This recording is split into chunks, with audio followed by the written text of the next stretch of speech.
이게 제가 특정 편에서 이야기하는 게 아닙니다. 제가 2분 뉴스가 조금 시청자 늘고 구독자 좀 나오고 칭찬 좀 받으니까 이제는 막 나가려고 한다. 이재명 대통령도 욕하려고 한다. 그 누구도 타인의 평가에서 자유로울 수 있는 사람은 저는 없다고 봅니다. 제가 지키는 거는 이재명 대통령을 지지하면서도 반대로 이러한 민주시민 사회의 공동체를 한 발 더 앞서 나가게끔 만들었던 많은 시민들을 나는 제일 우선순위로 삼습니다.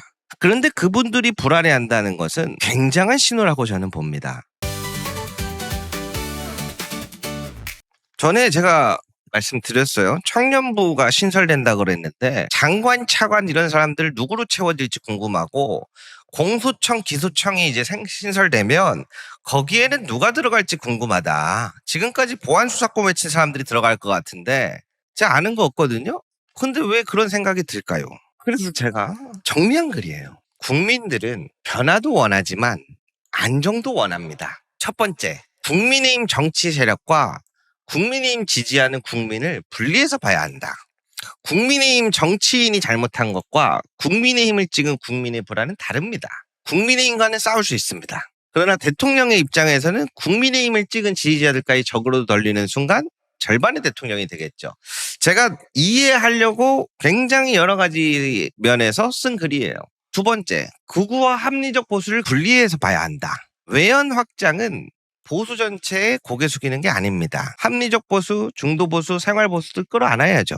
하지만 부정선거 음모론, 폭력 선동, 반헌적인 주장에 대해서는 단호해야 된다. 세 번째, 그 과정에 있어서 지지층을 버리는 외연 확장은 실패한다. 민주당 대통령이 중도 보수 확장만 의식하다가 자기 지지층의 핵심 요구를 버리면 안 됩니다. 개혁을 포기하면 지지층은 배신감을 느낍니다. 반대로 개혁을 너무 거칠게 밀어붙여도 중도층들이 불안해합니다. 특히 국민의힘 쪽이라고 봐야 되겠죠, 지지자들. 그래서 제가 생각한 겁니다. 개혁의 방향은 선명하게, 개혁의 방식은 안정적으로, 개혁의 언어는 국민 전체를 향해. 그래서 민주당 출신 대통령은 외연 확장을 해야 한다. 그러나 그것은 국민의힘에 끌려가는 것이 아니라 국민의힘을 지지했던 국민 중에 합리적 시민을 국정 안으로 끌어들이는 일이어야 한다. 그러니까 정치인을 데려다가 외연 확장이라고 하면 안 된다. 또한 외연 확장은 기존 동지 위에 더 넓은 국민을 얻는 것이다 라고 저는 생각합니다. 그런데 만약에 기존의 동지들을 밀어내고 보수 인사로 대체한다면 그것을 외연 확장이라고 할 수 있을까? 나는 정체성의 전환이 될 수도 있다라고 본다. 그건 외연 확장이 아니다. 대통령 주변에 누가 들어왔는지 보아라. 권력은 사람으로 드러난다. 그래서 한편으로는 아까 한정숙 총리를 지명한 거에 대해서 이러한 부분을 의식하고 있구나라고 조금은 안정이 되는 한편 본인들이 마치 성 안에 들어온 사람들이 왕과 황제의 칙서를 들고 온 특사인 것 마냥 굴고 있어요. 대통령은 국민 전체를 대표해야 한다. 이건 제가 전적으로 동의합니다. 그래서 통합, 그리고 자꾸 그런 이야기들을 해야만 하는 것이 저는 이해합니다. 그러나 국민 전체라는 이름으로 자신을 세운 시민들의 의지를 지워버려서는 안 된다고 생각합니다. 왜 그러냐? 나와 정치적 입장이 다른 사람들의 의견을 듣는 것과 다른 의견에 권력을 넘기는 것은 저는 다르다고 봅니다. 그래서 민주주의는 반대 의견을 꼭 들어야 합니다. 그러나 맡기는 것은 다른 부분이라고 저는 이거를 구분지어서 봐야 된다고 생각합니다. 그리고 제일 중요한 건 보수 인사를 그러면 아예 쓰지 말아야 하는가?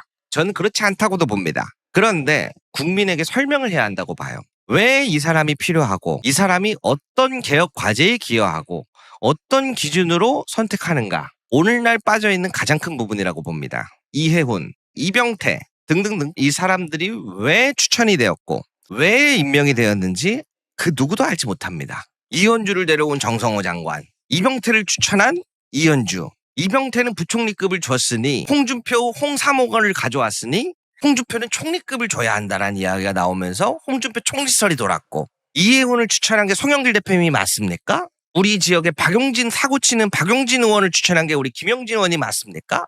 조국 대표가 부산에 오면 안 된다라고 해서 그 얘기한 사람이 나다라고 했던 김영진 의원님, 하정우 후보의 주 총괄 캠프를 담당했다는 사람이 김영진 의원님 비서관이죠. 많은 것들이 지금 설명이 안 되고 있는데 그 불신이 어디서부터 오는가? 이 과정이 저는 생략됐다고 봅니다. 지지층이 이러한 것을 의심하는 것은 배신이 아닙니다. 공적인 이유가 충분히 제시되지 않았기 때문에 생기는 정당한 불안이라고 전 봅니다. 성 안에 내가 등을 맡길 수 없는 사람들이 들어왔는데 이 사람이 대체 누가 왜 들어왔는지를 몰라. 발 뻗고 잘 수 있겠습니까? 그래서 인사는 대통령의 권한이지만 설명은 민주주의의 의무라고 저는 봅니다. 오늘 만약에 한성숙 총리 후보에 대한 지명이 아니라 정성호 장관을 또는 강훈식 비서실장을 한준호 비서실장을 올렸다면 어떤 일들이 벌어졌을까요? 이 많은 불신에 확신을 주는 인사가 됐었을 겁니다. 그리고 보수 인사 몇 명을 데려왔다고 해서 절대 중도 보수 국민이 설득되는 것이 아니다라고 봅니다.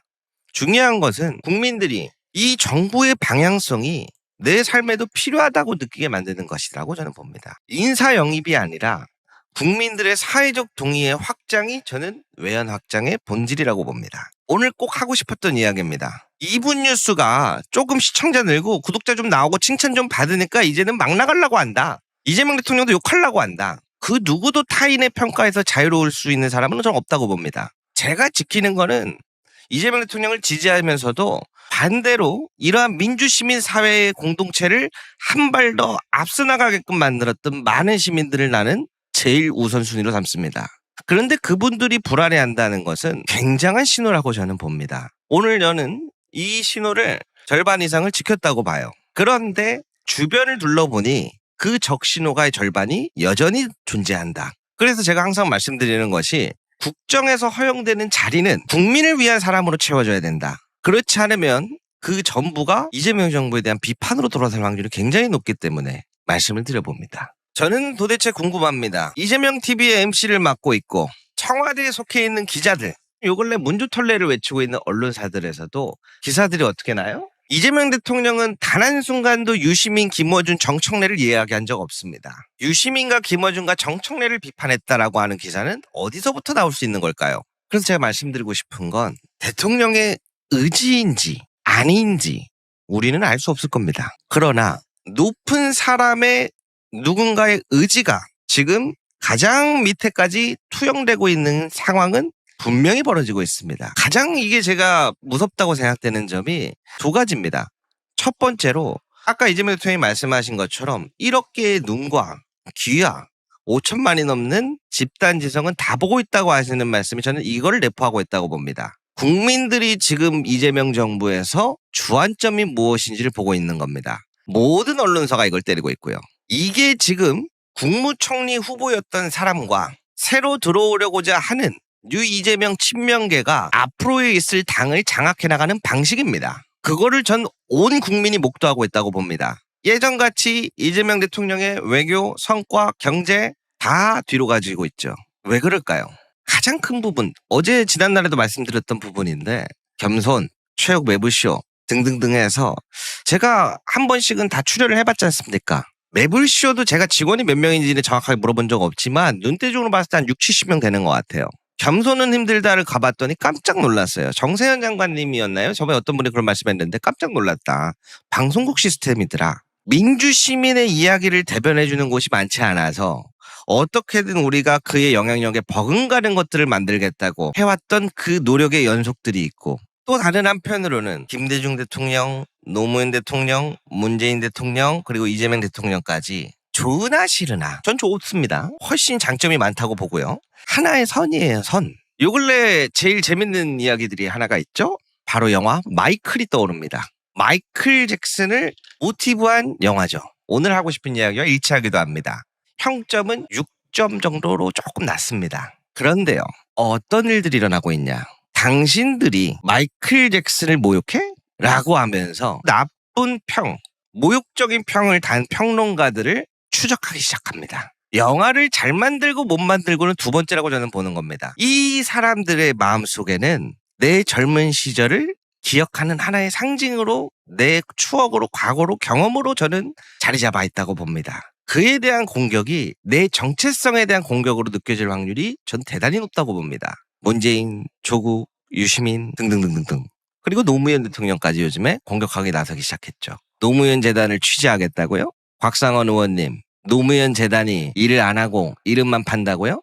저는 노무현 대통령 사위가 있는지도 몰랐습니다. 그러면서 겸손 매불쇼를 비판하면서 TV조선과 인터뷰하고 있는 거는 무슨 모습입니까? 참 재미있죠? 이 현상이 어디까지 펼쳐질지 모르겠어요. 근데 저는 우리 시청자 선생님들보다 정치를 잘 알지도 오래 하지도 않았지만 이거 하나만은 저는 분명한 결과가 나온다고 봅니다. 이분들은 절대 쓰러지지 않습니다. 죽으면 죽었지. 그러한 일들이 발생하지 않길 바랄 뿐입니다. 근데 동시에 또 그런 생각도 들기도 합니다. 저는 이게 도대체 어디서부터 나오는 걸까? 사실 지금 이번 인사에서도 여러 가지 갈리는 게 저는 반은 이상은 만족합니다. 오늘 만족을 하는데 가장 중요한 게 빠져있기 때문이라고 봐요. 저는 솔직하게 SNS 하나면 끝났다고 보거든요.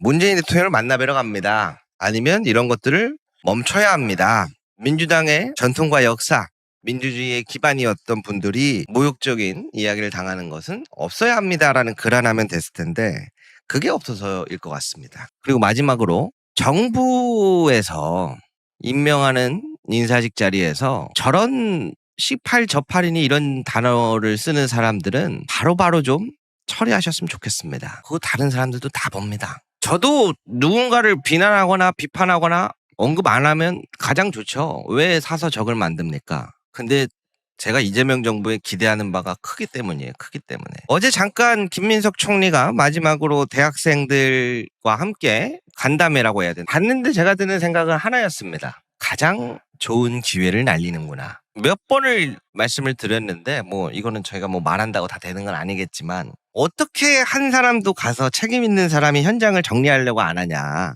모든 사안을 다 떠나서 이거는 지금 국민적 관심사 이슈이고 모두가 이걸 어떻게 해결해 나갈 건지 쳐다보고 있다. 제가 그거를 보고 진짜 오만 가지 생각이 들었어요. 아니 칼부림 현장에 출동하고 싶은 경찰 공무원이 어디 있습니까? 화재가 활활 타는지 그 현장에 출동하고 싶은 소방 공무원이 어디 있겠습니까? 근데 국민을 위해 사명감, 그 책임이라는 두 글자 아래에서 가는 겁니다. 선거 전에는 사고 현장에 달려가서 거기를 정리하려는 모습을 보였는데 어떻게 선거가 끝나자마자 사라집니까? 당권에 눈먼 돌아 있는 것들을 국민들이 못 볼 것 같아요? 이 순간에 총리직 내려와서 당권 도전합니다라고 하면은 그거를 국민들이 아 그래 그거 도전은 해야지 그럴 것 같습니까? 제 1년차 이재명 정부의 평가는요. 책임이 사라진 정부입니다. 온갖 이상한 사람들이 나타나서 난장판을 피는데요. 정리하는 사람이 없고요. 심지어 국민적 이슈사가 나와도 정리하는 사람이 없고요. 아무도 정리를 안 하려고 해요. 그럼에도 불구하고 제가 기대하고 있기 때문에 진짜 잘해주시길 바랍니다. 부탁드립니다. 나 진짜 기대 많이 해요. 역대급의 정부가 되고 역대급 대통령으로 남기를.